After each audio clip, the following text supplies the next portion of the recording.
കഴിഞ്ഞ വീഡിയോയിൽ ഞാൻ പറഞ്ഞിരുന്നു ഈ ബിനോജ് നായർ എന്ന് പറയുന്ന ഇപ്പൊ സംഘികളുടെ ആസനം താങ്ങി അവരുടെയൊക്കെ മൂടും നക്കി വെളുപ്പിച്ചുകൊണ്ടിരിക്കുന്ന ബിനോജ് നായർ എന്ന് പറയുന്ന ഒരു വൃത്തികെട്ട ചെറ്റയുടെ വീഡിയോ ആയിട്ട് ഞാൻ നിങ്ങളുടെ മുന്നിലേക്ക് എത്താന്ന്. കാരണം കഴിഞ്ഞ കുറച്ച് നാളുകൾക്ക് മുമ്പ് ഇവൻ എൻ്റെ സുഹൃത്തൊക്കെ ആയിരുന്നു. അതെങ്ങനെയാണ് ഇയാൾക്ക് എൻ്റെ നമ്പർ കിട്ടിയതെന്ന് അറിയത്തില്ല. ഒരു സമയത്ത് തന്നെ വാട്സപ്പിൽ ഇങ്ങനെ കോൺടാക്ട് ചെയ്തു. ഞാൻ കാനഡയിലാണ് ജോലി ചെയ്യുന്നത്, എൻ്റെ പേര് ബിനോജ് നായർ എന്നാണ്, ഞാൻ നിങ്ങളുടെ വീഡിയോകളൊക്കെ സ്ഥിരം കാണാറുണ്ട്, നല്ല ആശയങ്ങളാണ് നിങ്ങൾ പ്രചരിപ്പിക്കുന്നത്, എനിക്ക് ഒരുപാട് സന്തോഷമുണ്ട്, അതുകൊണ്ട് എനിക്ക് നിങ്ങളുമായിട്ട് ചേർന്നുകൊണ്ട് കുറച്ച് വീഡിയോകളൊക്കെ ചെയ്യണം. കാരണം എൻ്റെ ചാനലിന് 12,000 സബ്സ്ക്രൈബേഴ്സേ ഉള്ളൂ. ഞാൻ ഈ സത്യങ്ങളൊക്കെ എൻ്റെ ചാനലിലൂടെ വിളിച്ചു പറഞ്ഞിട്ട് ആരും കാണുന്നില്ല. അപ്പം നിങ്ങൾ ഇതൊന്ന് പ്രൊമോട്ട് ചെയ്താൽ ഒരുപാട് ആളുകളിലേക്ക് ഇതെത്തും എന്നൊക്കെ പറഞ്ഞുകൊണ്ട് കമൻറ്റുകൾ എൻ്റെ വാട്സപ്പിൽ ഇങ്ങനെ നിരന്തരം ഇട്ടുകൊണ്ടിരുന്നു. കുറേ വീഡിയോസ് ഇട്ടു, കുറേ ഫോട്ടോസൊക്കെ ഇട്ട് വരുമായിരുന്നു.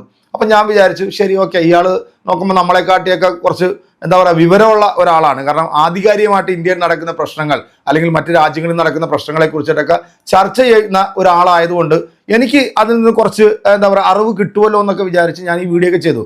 പക്ഷേ എവിടെയോ എൻ്റെ മനസ്സിൽ ഒരു ചെറിയ ഒരു ഇതുണ്ടായിരുന്നു. കാരണം ഇവൻ ഇത് ഒരു പക്ഷേ ചിലപ്പം നമ്മളെ ഫൂളാക്കാൻ വേണ്ടി ചെയ്യുന്നതായിരിക്കും എന്നൊക്കെ തോന്നിയിട്ട് ഇവനിൽ നിന്ന് കിട്ടുന്നതെല്ലാം ഞാൻ ഇങ്ങോട്ട് വാങ്ങിച്ചെടുത്തായിരുന്നു. പല പ്രാവശ്യം ഗൂഗിൾ മീറ്റിലൊക്കെ വന്ന് ഞങ്ങൾ സംസാരിക്കുമായിരുന്നു. ഞാൻ ഇവൻ്റെ കുറച്ച് വോയിസ് ക്ലിപ്പുകൾ എൻ്റെ പ്രിയപ്പെട്ട പ്രേക്ഷകരിൽ നിന്ന് കേൾപ്പിക്കാം. ഇപ്പോൾ ഇവൻ്റെ ഏറ്റവും ലേറ്റസ്റ്റ് ആയിട്ട് വന്നിരിക്കുന്ന ഒരു വീഡിയോ എന്ന് പറഞ്ഞു കഴിഞ്ഞാൽ അതിനുശേഷം 100K സബ്സ്ക്രൈബറൊക്കെ ഈ ചാനലിനകത്ത് വന്നു. നരേന്ദ്രമോദി അമിത്ഷാനെയൊക്കെ കുറിച്ച് ചെയ്തിട്ടുള്ള വീഡിയോകളൊക്കെ ഫുള്ളായിട്ട് ഡിലേറ്റ് ചെയ്ത് ദൂരെ കളഞ്ഞു. കാരണം ഇടി കൂമ്പിന് ഇവന് കിട്ടിയെന്നാണ് തോന്നുന്നത്. കാനഡയിൽ വീട്ടിൽ കയറി ഇടിച്ചു, അല്ലെങ്കിൽ ഇവൻ്റെ പെണ്ണുമ്പിള്ള എടുത്തിട്ട് കടവറങ്ങി കാണും, എനിക്ക് നാട്ടിൽ പോയി ജീവിക്കേണ്ടതാണെന്നൊക്കെ പറഞ്ഞിട്ടുണ്ടാകും. അങ്ങനെയൊക്കെ ആയിരിക്കാം ചിലപ്പം സംഭവിച്ചത്. എന്തായാലും ഒരു പണിയും ഇല്ലാതെ വീട്ടിൽ മക്കളെയും നോക്കി വീട്ടിലിരിക്കലാണ് പതിവ്. പെണ്ണുമ്പിള്ള ജോലിക്ക് പോകുന്നുണ്ടെന്നാണ് തോന്നുന്നത്. അങ്ങനെയൊക്കെയാണ് ഇയാൾ എന്നോട് അന്ന് പറഞ്ഞിരുന്നത് കേട്ടോ. അപ്പോൾ ഇതിനകത്ത് വളരെ പ്രധാനപ്പെട്ട 2-3 വോയിസുകളുണ്ട്. ഈ വിഷം തുപ്പി TG എന്ന് പറയുന്ന ഒരു വൃത്തികെട്ട ചെറ്റയുണ്ടല്ലോ, ലവൻ്റെ ഒരു ഓഡിയോ ക്ലിപ്പ് ഇവൻ എനിക്ക് ഇട്ടു എന്നിട്ട് പറഞ്ഞു ഇതിൻ്റെ കുറച്ച് സത്യാവസ്ഥകൾ നമുക്കൊന്ന് പറയണം, നമുക്ക് രണ്ടുപേർ കൂടെ ഗൂഗിൾ മീറ്റിൽ പോകണമെന്നൊക്കെയാണ് പറഞ്ഞത്. നമുക്ക് എന്തായാലും ആ വോയിസ് ക്ലിപ്പ് ഒന്ന് കേട്ടതിന് ശേഷം ഇവൻ എനിക്ക് ഇട്ടിരിക്കുന്ന ഈ വോയിസൊക്കെ ഞാൻ കേൾപ്പിച്ചു തരാം. ഞെട്ടേണ്ട സംഖ്യകൾ ഞെട്ടിക്കൂ. കാരണം ഇവനെ ഇപ്പോൾ സംഖ്യകൾക്ക് പോലും വേണ്ട, കരഞ്ഞു മൂങ്ങി കഴിഞ്ഞൊരു വീഡിയോ വന്നിട്ട് പറഞ്ഞു എനിക്ക് ആരും പൈസ ഒന്നും തരണ്ട, പക്ഷേ എൻ്റെ വീഡിയോകളൊക്കെ ഒന്ന് കണ്ട് നിങ്ങളൊന്ന് പ്രൊമോട്ട് ചെയ്യണം, ജിഹാദികൾ എന്നെ എടുത്തിട്ട് വലിച്ചു കീറി അങ്ങ് ഭിത്തിയിൽ ഒട്ടിച്ചുകൊണ്ടിരിക്കുകയാണെന്നൊക്കെ പറഞ്ഞ് കരഞ്ഞു മൂങ്ങിയിട്ടാണ് ഈ നായ വന്നിരുന്നുണ്ട് അതിനകത്തൊരു വീഡിയോ ചെയ്തത്. അപ്പം ഈ വീഡിയോ ഞാൻ എൻ്റെ പ്രിയപ്പെട്ട സംഘമിത്രങ്ങളെ നിങ്ങൾക്ക് വേണ്ടി അങ്ങോട്ട് ഡെഡിക്കേറ്റ് ചെയ്യാണ്, നിങ്ങൾ അങ്ങോട്ട് കണ്ടോളൂ. നമ്മൾ എന്തൊക്കെ പറഞ്ഞു കഴിഞ്ഞാലും അസ്വാക്കാലം എന്നുള്ള പേര് കൊണ്ടറിയാം ഇയാളൊരു മുസ്ലിമാണ്. മുസ്ലിങ്ങളുടെ ചില പ്രത്യേക സ്വഭാവമുണ്ട്. ഇപ്പോൾ ബോംബെ സ്ഫോടന കേസിൽ പെട്ട പ്രതിയായിരുന്നു യാക്കൂബ് മെമൻ. ഈ യാക്കൂബ് മെമന്റെ കേസ് സുപ്രീം കോടതി വരെ വാദിച്ചതും സുപ്രീം കോടതി അയാളുടെ തൂക്കിക്കൊല ശരിവെച്ചതും അതിന് റിവ്യൂ പെറ്റീഷൻ കൊടുത്തതും ആ റിവ്യൂ പെറ്റീഷൻ തള്ളിയപ്പോൾ ക്യൂറേറ്റീവ് പെറ്റീഷൻ കൊടുത്തതും എന്നിട്ടും അതിൽ പ്രശ്നമുണ്ട് എന്ന് പറഞ്ഞിട്ട് രാത്രി 12 മണിക്ക് കോടതി തുറപ്പിച്ചതും അവിടെ വാദിച്ചതും 5 മണിയായപ്പോൾ ഒരു തെറ്റുമില്ല യാക്കൂബ് മെമനെ തൂക്കിക്കൊന്നോളൂ എന്ന് പറഞ്ഞതും രാവിലെ 6:30 മുംബൈയിൽ ജയിലിൽ യാക്കൂബ് മെമനെ തൂക്കിക്കൊന്നു കഴിഞ്ഞപ്പോൾ ആ ശവം വാങ്ങിച്ച് 20,000 പേരുടെ അകമ്പടിയോടെ കൊണ്ടുപോയി 1000 പേരെയാണ് കോടതി അനുവദിച്ചത്. ആഘോഷിക്കരുത്, ഇത് മാക്സിമം 1000 പേരെ പാടുള്ളൂ. 20,000 പേര് കൂടി അവിടെ കോടതി കണ്ണടച്ചു. പോട്ടെ, പോലീസും കണ്ണടച്ചു. ഇന്ന് യാക്കൂബ് മെമന് വലിയ പവിത്രമായ ശവകുടീരമുണ്ട് മുംബൈയിൽ, ആ ഭീകരവാദിക്ക്. ഞാനിത് പറയുമ്പോൾ ഒരു വർഗീയമായിട്ട് പറയുകയല്ല, ഒരു കമ്മ്യൂണിറ്റിയിലെ ചിലരുടെ ബിഹേവിയറിനെ പറ്റിയാണ് ഞാൻ പറയുന്നത്. നാളെ അസ്ഫാക്കാലം അവർക്ക് പ്രിയപ്പെട്ടവനായിട്ട് മാറും. ഇപ്പോഴത്തെ ഈ ഇനിഷ്യൽ ബഹളങ്ങൾ കഴിയുമ്പോൾ അവര് സുപ്രീം കോടതിയിൽ പോയി എന്ന് വരാം. മുസ്ലിം ആണെന്നുള്ള ഒറ്റ കാരണം കൊണ്ട് അവനെ രക്ഷിക്കാനുള്ള ബാധ്യത തങ്ങൾക്കുണ്ട് എന്നവർ തീരുമാനിക്കും. അതിനുള്ള പൈസ അവർ സംഘടിപ്പിക്കും. അത് കൊടുക്കുന്നത് ആരാണെന്നൊക്കെ എല്ലാവർക്കും അറിയാം. ഏതായാലും പഴയ ഒരു ചൊല്ലുണ്ടല്ലോ, 1000 രൂപയും മള്ളൂരും ഉണ്ടെങ്കിൽ ആരെയും കൊല്ലാം. മള്ളൂർ ഗോവിന്ദപ്പിള്ള വലിയ വക്കീലായിരുന്ന കാലത്തെ ചൊല്ലാം. ഇന്ന് സുപ്രീം കോടതിയിൽ 1000 രൂപയ്ക്ക് പകരം 1 കോടി രൂപ അല്ലെങ്കിൽ 10 കോടി രൂപ കപിൽ സിബൽ അല്ലെങ്കിൽ അഭിഷേക് മനു സിംഗ്വി ഇവർ ഹാജരാകും. പിന്നെ പ്രശാന്ത് ഭൂഷൺ, വൃന്ദ ഗ്രോവർ, ദുഷ്യന്ത് ദവേ, ഇവരൊക്കെ ഈ ടീമിൽപ്പെട്ട വക്കീൽമാരാണ്.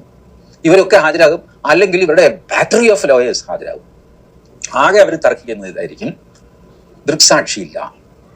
സാഹചര്യ തെളിവുകൾ എത്ര സ്ട്രോങ് ആയാലും ശരി, ദൃക്സാക്ഷി കൂടെ ഇല്ലാത്ത ഒരു കൊലപാതകത്തിന് വധശിക്ഷ. ഞാനിപ്പോൾ അയച്ചു തന്നിരിക്കുന്ന ഓഡിയോ ക്ലിപ്സില്ലേ, ആ ഓഡിയോ ക്ലിപ്പിനെ കേട്ടിട്ട് അതിനെ ബേസ് ചെയ്ത് ചോദ്യങ്ങൾ അതനുസരിച്ച് തയ്യാറാക്കാം. അപ്പോൾ നിൻ്റെ കയ്യിലുള്ള സാധനങ്ങളൊക്കെ വെച്ച് സംസാരിക്കുകയും ചെയ്യാം. പിന്നെ ഞാനത് കുറച്ച് ന്യൂസ് പേപ്പർ ക്ലിപ്പിംഗ് ഒക്കെ അയച്ചിരിക്കുന്നത് ഇയാളുടെ ഈ ഓഡിയോയെ പൊളിക്കാനുള്ള കുറച്ച് പ്രൂഫ് കൂടി. അതിപ്പോൾ നമ്മളിങ്ങനെ സംസാരിച്ചുകൊണ്ടിരിക്കുമ്പോൾ നിങ്ങൾക്ക് ഇത് ഇങ്ങനെ ബാക്ക്ഗ്രൗണ്ടിൽ കാണിക്കുകയും ചെയ്യാൻ വേണമെങ്കിൽ ഈ ഗാർഡിയൻ ഇതിനെപ്പറ്റി ഞാൻ പറയുമ്പോൾ നിങ്ങൾ ആ ഗാർഡിയൻ്റെ ഇത് കാണിച്ചാൽ മതി.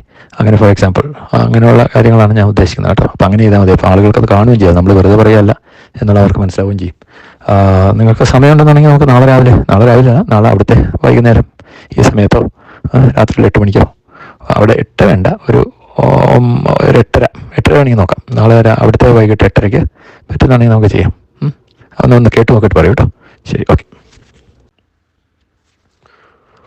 ഞാൻ ഈ ബാബറി മസ്ജിദിൻ്റെ വാർഷികം നടന്നില്ലേ, അപ്പോൾ അതിനെക്കുറിച്ച് എനിക്ക് ഇതിൻ്റെ സർവ്വ ഉള്ളുകള്ളികളും എന്ന് വെച്ചാൽ 1949 മുതൽ ഇങ്ങോട്ടുള്ള ഇതിൻ്റെ പിന്നിൽ സംഘപരിവാരം നടത്തിയ എല്ലാ കള്ളത്തരങ്ങളും, അതിപ്പോൾ കോടതി വിധിയുടെ പിന്നിലുള്ള കള്ളത്തരങ്ങളാണെങ്കിലും ആർക്കിയോളജിക്കൽ സർവേയുടെ റിപ്പോർട്ടാണെങ്കിലും അങ്ങനെയുള്ള എല്ലാ കള്ളത്തരങ്ങളുടെയും ഇത് ഉൾക്കൊള്ളിച്ചേ ഒരു പ്രോഗ്രാം ചെയ്യാമെന്ന് കരുതിയായിരുന്നു. അത് കുഴപ്പമില്ല. അപ്പോൾ നിങ്ങൾക്ക് തിരക്കുള്ള സമയമാണെങ്കിൽ കുഴപ്പമില്ല കേട്ടോ.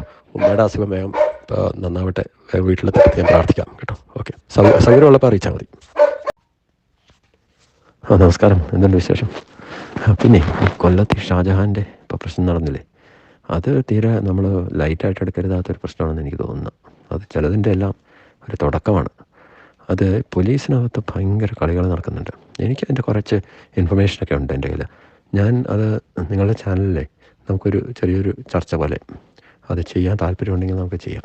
ഈ പോലീസിനകത്ത് ഉള്ള ഈ കളികളും പിന്നെ നമ്മുടെ ഗുജറാത്ത് കലാപകാലത്തെ ചില സംഭവങ്ങളെല്ലാം കണക്ട് ചെയ്ത് ബന്ധപ്പെടുത്തി ആളുകൾക്ക് ഇൻട്രസ്റ്റിംഗ് ആയിട്ടുള്ള രീതി നമുക്ക് ചെയ്യാം. അപ്പോൾ നിങ്ങൾക്ക് താല്പര്യമുണ്ടെങ്കിൽ പറയണേ. അത് എത്രയും പെട്ടെന്ന് ചെയ്യണം. ഇപ്പോഴത്തെ ഈ പ്രശ്നം ഇനി അടുത്ത കൊച്ചിനെ തട്ടിക്കൊണ്ടുപോയി കഴിയുമ്പോൾ ഈ പ്രശ്നം എല്ലാവരും മറക്കും. അപ്പോൾ ആളുകൾ കാണണമെന്നുണ്ടെങ്കിൽ നമ്മൾ ഈ പ്രശ്നം ഇങ്ങനെ നിൽക്കുന്ന സമയത്ത്, സജീവമായി നിൽക്കുന്ന സമയത്ത് ചെയ്യാം. അപ്പം എത്രയും പെട്ടെന്ന് പറ്റുമെങ്കിൽ നാളെ രാത്രി തന്നെ ചെയ്യാൻ പറ്റിയാൽ നന്നായിരിക്കും തോന്നുന്നു. അത് കഴിഞ്ഞ് നിങ്ങളുടെ ചാനലിൽ അത് അപ്ലോഡ് ചെയ്താലേ കൂടുതൽ ആളുകളിലേക്ക് അത് എത്തും. ഇത് ആളുകൾ അറിയേണ്ടതാണ്. നമ്മൾ മിണ്ടായിരുന്നിട്ട് കാര്യമുണ്ടെന്ന് തോന്നുന്നത്. നിങ്ങൾ ഇന്നൊരു വീഡിയോ ചെയ്തിട്ടുണ്ട്, ഞാനത് കണ്ടിരുന്നു. അത് നന്നായിരുന്നു. പക്ഷേ അത് ഈ ഷാജഹാൻ പറയുന്ന വേർഷൻ മാത്രമല്ലേ അതിലുള്ളൂ. ഇതല്ലാതെ ഈ പോലീസിനകത്ത് നടക്കുന്ന കളികൾ ആളുകൾ അറിയണ്ടേ കേട്ടോ. ഉണ്ടെങ്കിൽ അറിയിക്കണേ. Okay, thank you. നിങ്ങളിപ്പോൾ കേട്ടത് ഈ വിനോദ് നായർ എന്ന് പറയുന്ന ഈ വൃത്തികെട്ടവൻ കഴിഞ്ഞ കുറച്ച് നാളുകൾക്ക് മുമ്പ് എനിക്ക് അയച്ചിട്ടുള്ള വാട്സപ്പ് വോയിസ് ആണ് കേട്ടോ. ഇനിയും ഞെട്ടിക്കുന്ന കുറേ വോയിസുകൾ എൻ്റെ ഭാഗത്തുണ്ട്. അത് ഞാൻ അടുത്തൊരു വീഡിയോയിൽ ചെയ്യാം. കാരണം എല്ലാം കൂടി ഒരുമിച്ച് അങ്ങോട്ട് ഇട്ട് കഴിഞ്ഞാൽ അതിനൊരു സുഖം കിട്ടത്തില്ലല്ലോ. അപ്പോൾ ഇവന് വളരെ വ്യക്തമായിട്ട് അറിയാം, ഈ രാജ്യത്തെ സംഘപരിവാർ നമ്മുടെ നാടിന് ഒരു ഗുണവുമില്ലാത്തവരാണ്, രാജ്യത്തിൻ്റെ ചരിത്രങ്ങളെ വളച്ചൊടിക്കുന്നതാണെന്നൊക്കെ നല്ല വിവരം ഉള്ള ഒരുത്തൻ തന്നെയാണ്. പക്ഷേ ഞാൻ പറഞ്ഞതുപോലെ ഇവനെന്തോ 8ൻ്റെ പണി കിട്ടിയിട്ടുണ്ട്. അല്ലെങ്കിൽ പെണ്ണുമ്പിള്ള എടുത്തിട്ട് ഇവനെ കുനിച്ച് നിർത്തി കൂമ്പിനിടിച്ചിട്ടുണ്ട്. നാട്ടിൽ എനിക്കും മക്കൾക്കും പോയി ജീവിക്കേണ്ടതാണ്. താൻ ഇതിങ്ങനെയൊക്കെ പറഞ്ഞു കഴിഞ്ഞാൽ സംഘപരിവാർ കയറി വേട്ടയാടുമെന്നൊക്കെ ഇവനെ പറഞ്ഞ് പേടിപ്പിച്ചിട്ടുണ്ടാവും.